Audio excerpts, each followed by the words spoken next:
Suji, abang dah balik.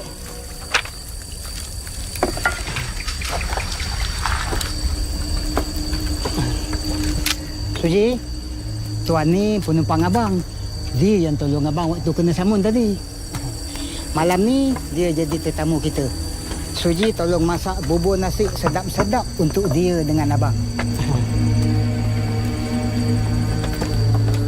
Sila. Jangan malu-malu.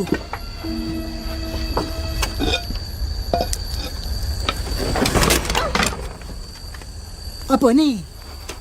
Sah, rumah ni tak masuk malaikat rahmat. Ha? Sebab kau tak solat, mata hati kau tertutup sampai tak tahu nak beza mana satu manusia, mana satu setan. Sini kau. Rahmat, sini. Setan. Lebih baik kau pergi dari sini, jangan ganggu manusia ni lagi.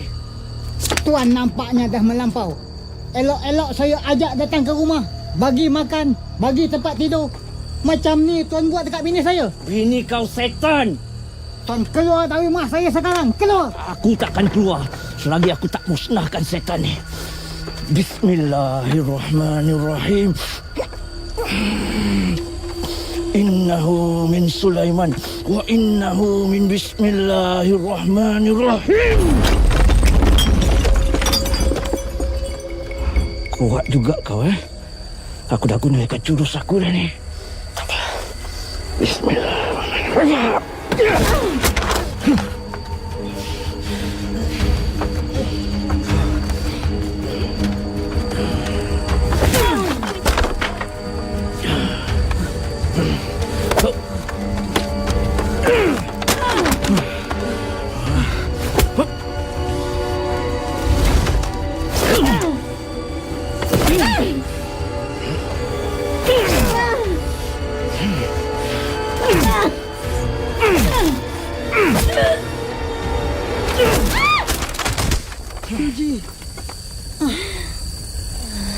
Suji.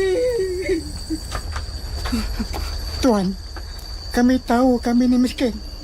Tapi tuan tak berhak hina kami macam ni. Dan tuan tak patut buat bini saya macam tu. Aku tak hina kau. Bini kau tu memang setan. Kau tengok apa yang dihidang kat kau tu. Benda jijik tau. Apa yang jijik? Tengok.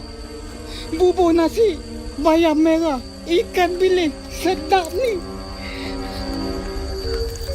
Solat tu perisai iman. Kalau tak solat sama macam setan. Tuan nak kata saya tak solat?